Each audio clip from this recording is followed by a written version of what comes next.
Go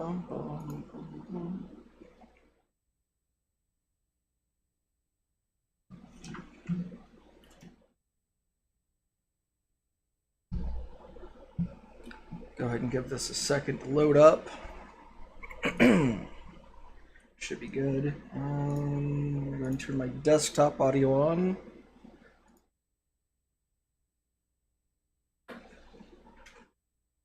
Alright, so this is just a quick TAS video. Hey Barton, what's going on? This is just a quick TAS video. People have been asking for it, so it's going to be very quick. It's going to be like 5 minutes. But I just want to show how easy it is to make a theory TAS. So basically, I use BizHawk.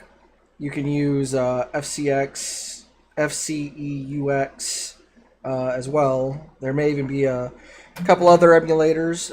I think there's, I think you can do it with, what's that one called? There's one you can use with RetroArch, I believe, but I use BizHawk. It's the easiest for me. It has all the tools up here that you need. So mostly you'll be using the tools, and you'll be doing the TAS Studio. You'll also want to come down here and record a movie. And so I'll just get started. I'm going to go ahead and open up Ninja Gaiden. Ninja Gaiden's running, and as you can see, I can play. Turn the volume down a bit. I can play, I can do whatever I want. Now, if I want to record a movie, I go over here and I record a movie. I click on Record Movie, which I have set to Z, so I can just press the Z button. And then I have to give it a file name. You can, I'll just give it test 1. Now you can choose where to save it and all of that, but you have to choose whether you want it to be on power on now or your save RAM. I usually do either power on or now. Power on essentially is like a reset, so it starts recording as soon as the game resets. And you have a brand new game, and you can go from the very beginning and record on from there. Now just essentially means that if I were to click now and click OK, it would start recording from this very frame, which is what I'm going to do. I'm going to choose a location really quick.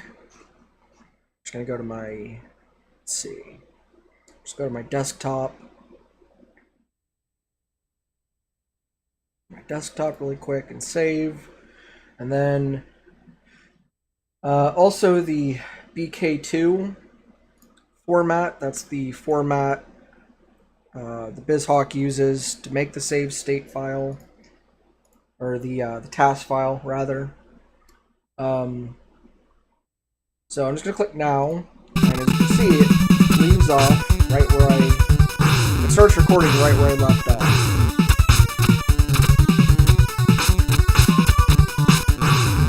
All this, whole bunch of nothing, and then when I'm done, come back to movie, and I stop movie. And now I go over to, you can actually open your movie if you want and play it back, but it's not necessary. If I play a movie, here's what you'll see. I'll bring up the movie selection, and you can see I have a bunch of stuff here already. I'm gonna have to open my desktop, and there's my test file. Click it, open it, and here's my recording.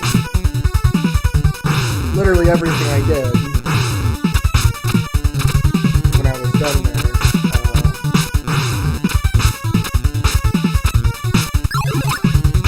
Pretty simple, not a whole lot to it.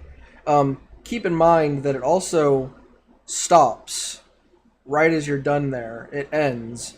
Now I can, let's see. Can I I continue? Yeah. So I just press spacebar and I can continue right from where that movie ended. I keep playing. Hey, nice guy. What's going on? So I can do whatever I want after the movie. Anytime I want, I can bring that movie back up and I can replay it and continue from that spot. Think of a movie as like a video of you playing with a save state. So you can reload that save state anytime you want. Now where this is most useful is in the TAS Studio. TAS Studio, bring up, it looks just like this. Let me actually resize a couple things here. So TAS Studio, here's all your buttons. Up, down, left, right, start, select, B and A.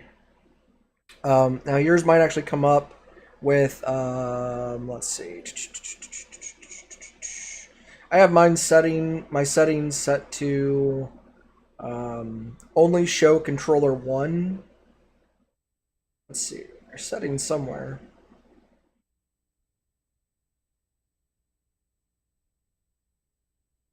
Anyhow, there's a setting somewhere where you can set it to only show controller 1, which is what I have it set to.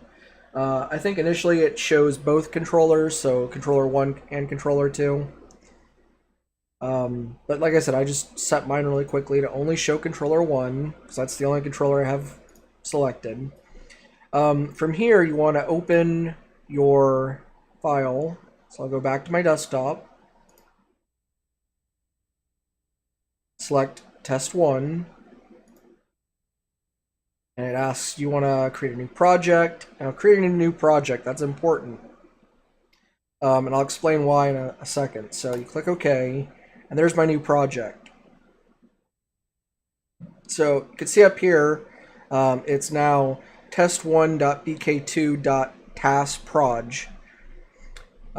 That's very important. So that essentially means that you're not working on the movie, you're actually working on a project file within that movie.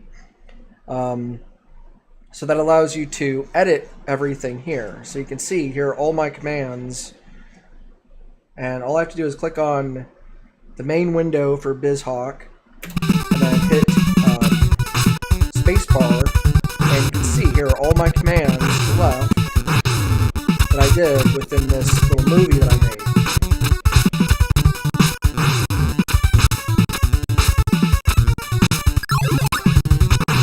Now what's cool is I can end this movie at any time. I can play it back. I can go up here, and I can click on a very specific frame, and I can edit this however I want.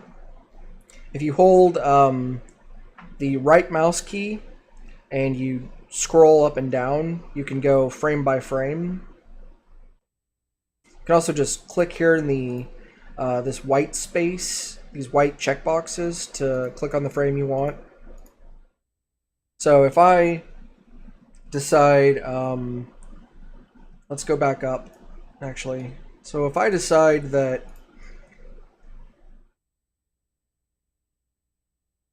blah blah blah blah blah, let's say I don't want to take the path I took, and instead I want to play really well. So I have all this blank spot that I didn't do anything. So instead I can just click and hold right, and now my character will actually correspond to those inputs. So I go up here, and if I want to kill this guy, I have to input something new. Otherwise I'm just gonna stand there or walk right into him. I'll get knocked back. So I can go in and I can, let's see, I will jump right there. It only takes one input. I usually do multiple inputs just because I do. I don't, there's no significance to it, but I usually just do a few. It updates the movie automatically, yeah. So if you just want to do one input, that's all you need. You can see now I jump. So let's actually do this legit as if I were making a theory task. So I'd come up here and I'd find the frame that I need. So right about here, that's where I need to jump. So you keep moving right through all this. And you can see, I kill the guy. And then you can go in and you can edit this however you like. Let's do another slash right here. Keep moving right.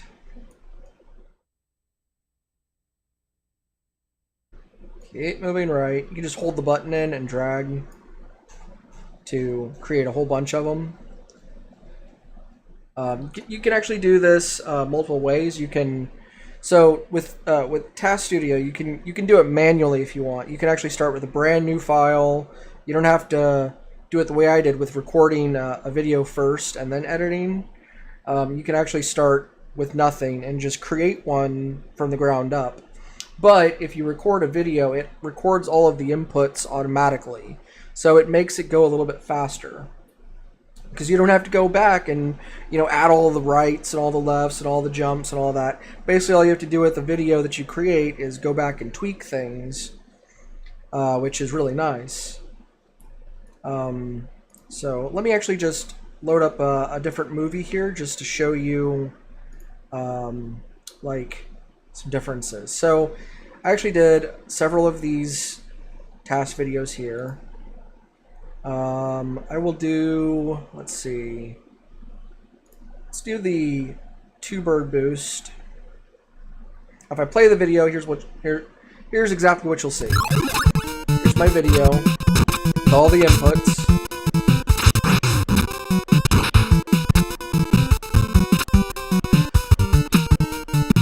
Let's say right there, I want to jump a little bit later because I want to edit this.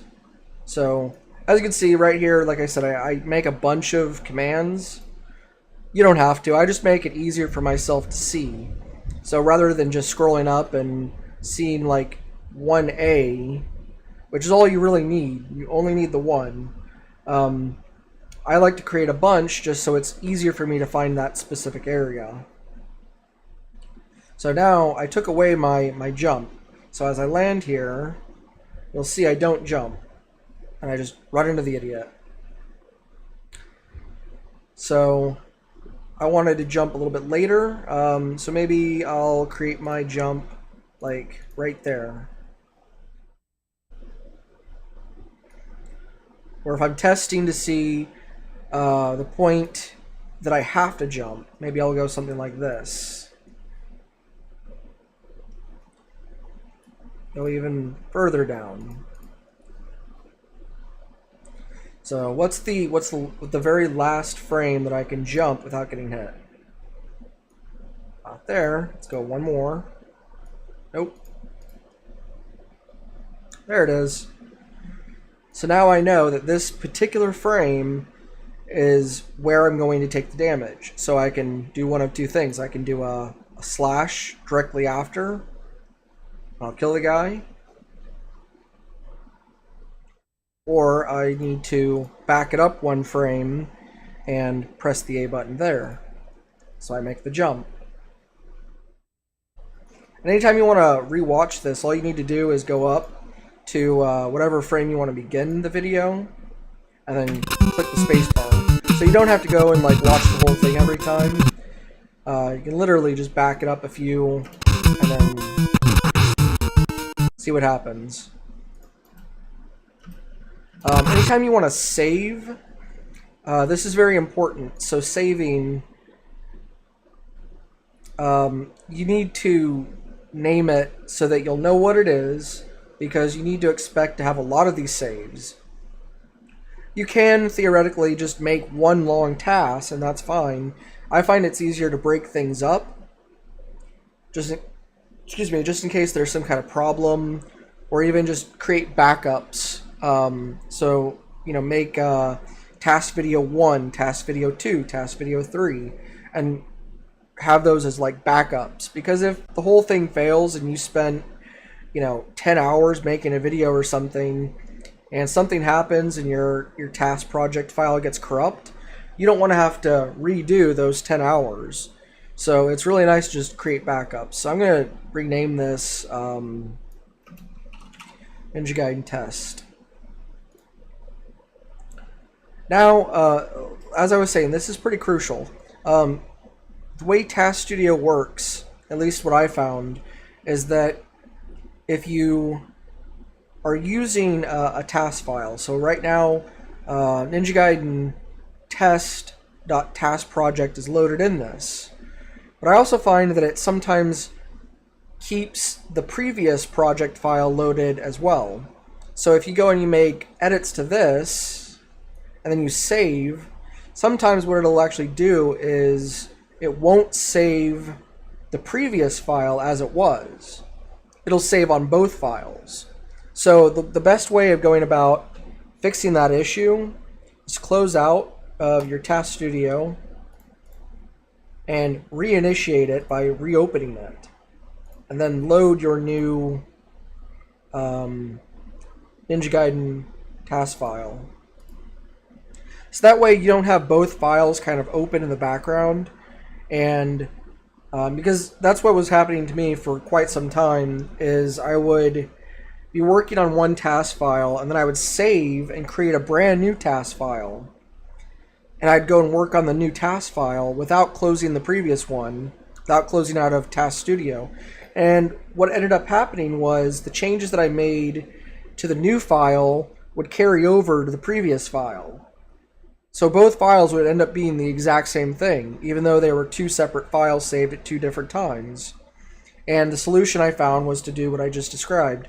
Close out of TAS Studio, and then make sure that you open only the one you want to work on. Otherwise, it's a pain, and you just run into problems doing it that way. Hey, Koopa, what's going on?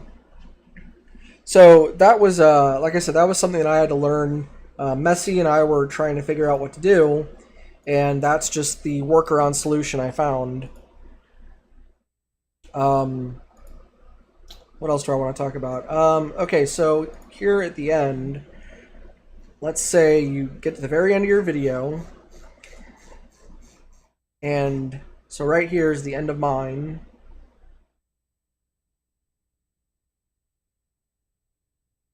So this is the last frame that I created. After I do this frame, I just press the space bar. I die because I don't have any extra frames. Now, your TAS, the project itself, will always create more frames than you need. So here at the end, you can see this green line here. Might be kind of hard to see, but there's a green line. This is what your TAS video is right here. This is the very last frame the video itself ends on. However, the TAS itself creates excess frames in case you want to keep playing. So if I go down here to this frame, I'm going to die. Actually, I'm dead because this is way further into the inputs that I already have. But just for example, if I hit the space bar, it's creating all these brand new frames. These are all brand new. They didn't exist before. But that gives you all of this excess space to go and make edits and make new inputs and do things you want. There are lots of other things you can do with this TAS editor. You can go in here and you can create bookmarks. So you can see right here I have the beginning of my save state and the end of my save state, the very last frame. I can go in here at any point in time, click, and then choose to add a new bookmark on that frame. And that just lets you kind of go to that position very quickly.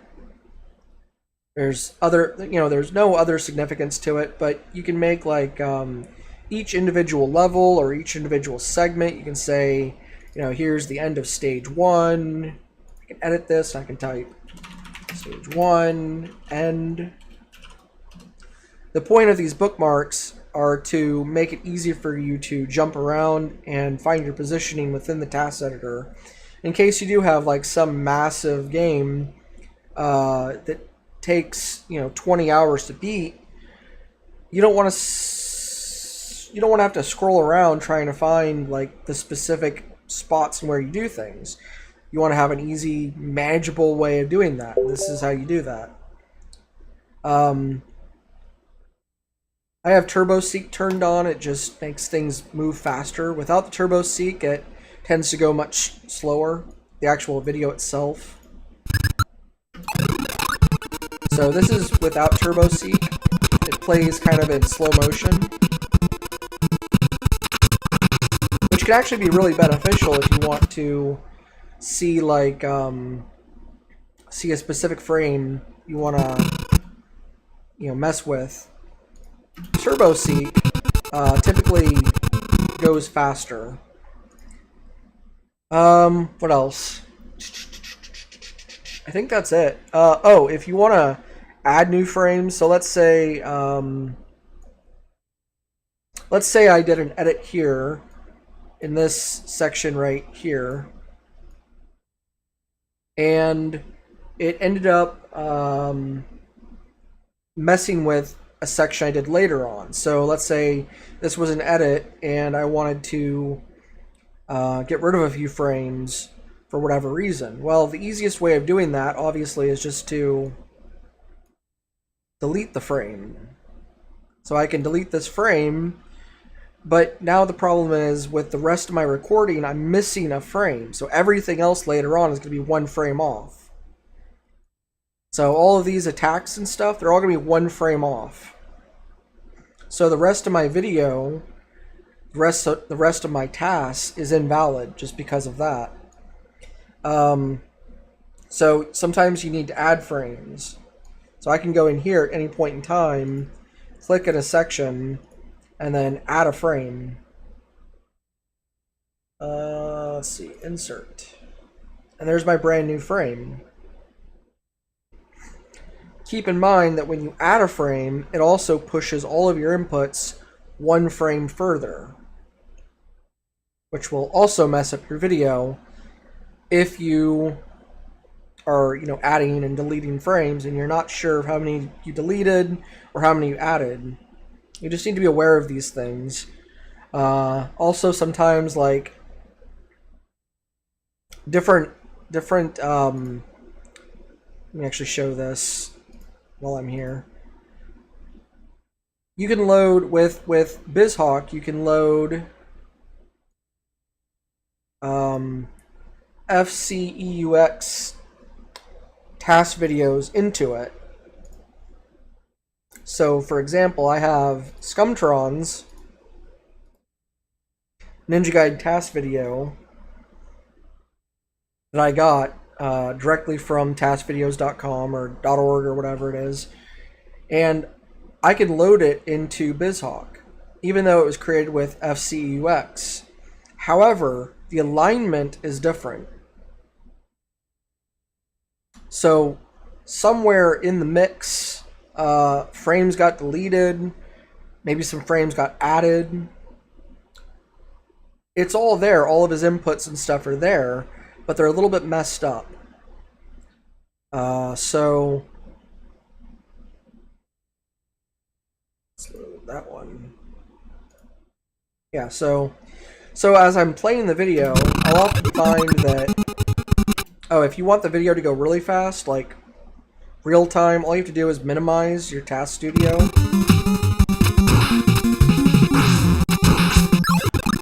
And it'll play normal speed. But just like that right there. Excuse me. It's because FCEUX runs at 59.94 FPS and BizHawk runs at 60. That's interesting. I didn't know that. That makes a lot of sense. Yeah, the spreadsheet, it doesn't line up properly. So just like there, I got hit. Or rather, Scumtron did, since he edited this. but you can see all of his inputs here. So to correct something like that, I would have to go in, find the exact frame, and maybe for this particular spot, instead of jumping there, I would have to create I'd have to delete some frames. So right here, maybe I delete this frame, and maybe delete this one. Maybe just delete all of these. And I'd mess around until I found the frame needed, the exact frame that made that function. And that's basically all that TAS editing is.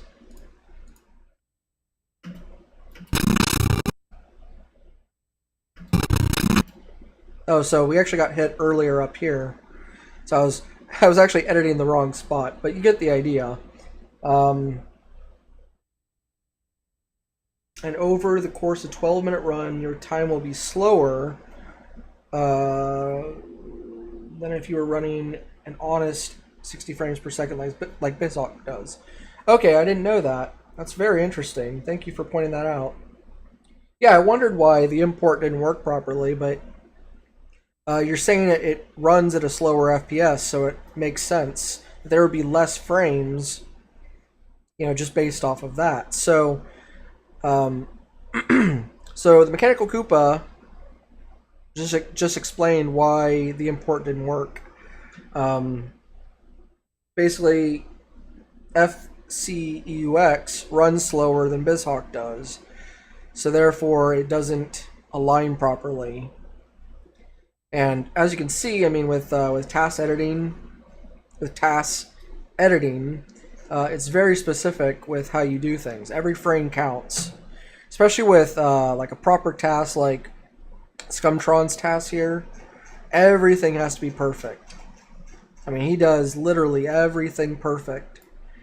One frame off and you're done. So before I cut things off, I do want to talk about a few things here really quick. How you found this out was you did a TAS using FCEUX. I was disappointed because you knew it should have been better than what it turned out to be. Then you ran BizHawk and started seeing better results. Nice.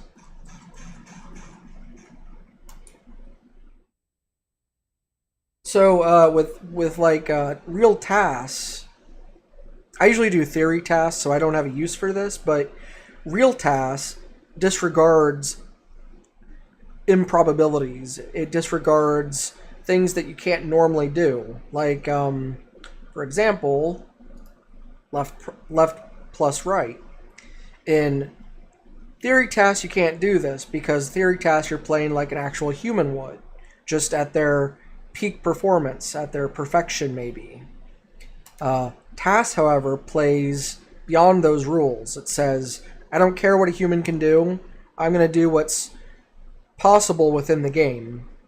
And with Ninja Gaiden, you can clip through walls if you do certain inputs, such as left plus right inputs, or up plus down inputs.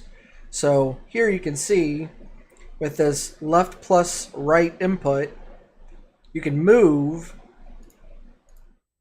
through this column here.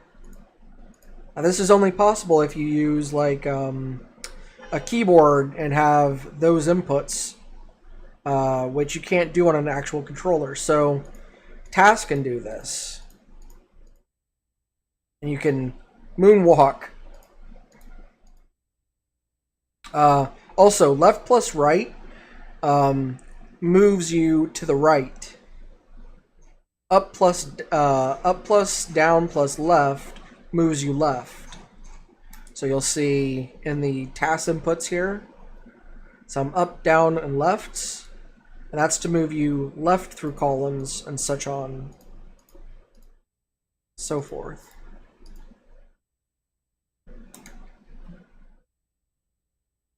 Same thing with Operation C. Nice. Yeah, it seems to be a common TAS thing, left plus right or up plus down plus left. move through things. So, unless you have questions, I think I'm going to end this. I pretty much covered everything I can think of. And just save often. You can save backups, which I didn't really find too useful because you're still using the same file. Like I said, I like to create brand new files, name them something unique, like test 1, test 2, test 3, test 4, and then close Task Studio, reopen it, and then open up your file again. And then continue working on that file.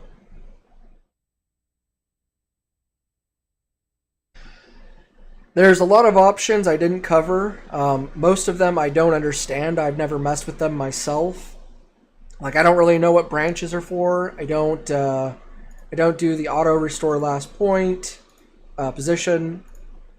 Recording movie. So recording movie does actually do something different. I'll let you kind of discover what that is.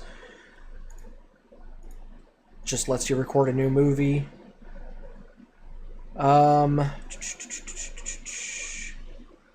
If you want to export a movie from BizHawk, you go over here to AVI/wave and you record.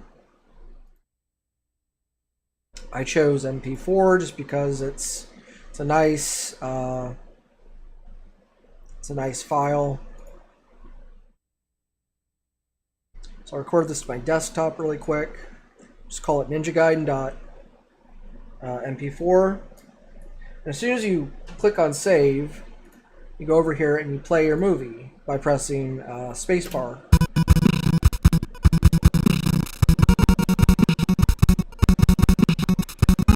And then anytime you want to end your video, you stop.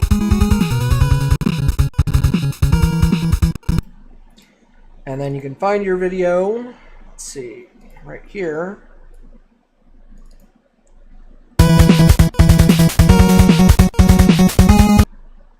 That's how you save out your videos. It's a really nice, simple way of doing it. Not a whole lot going on. You can change your format, you can change specifics about the video you save, you can configure it to use whatever kind of codec you have or codec you want.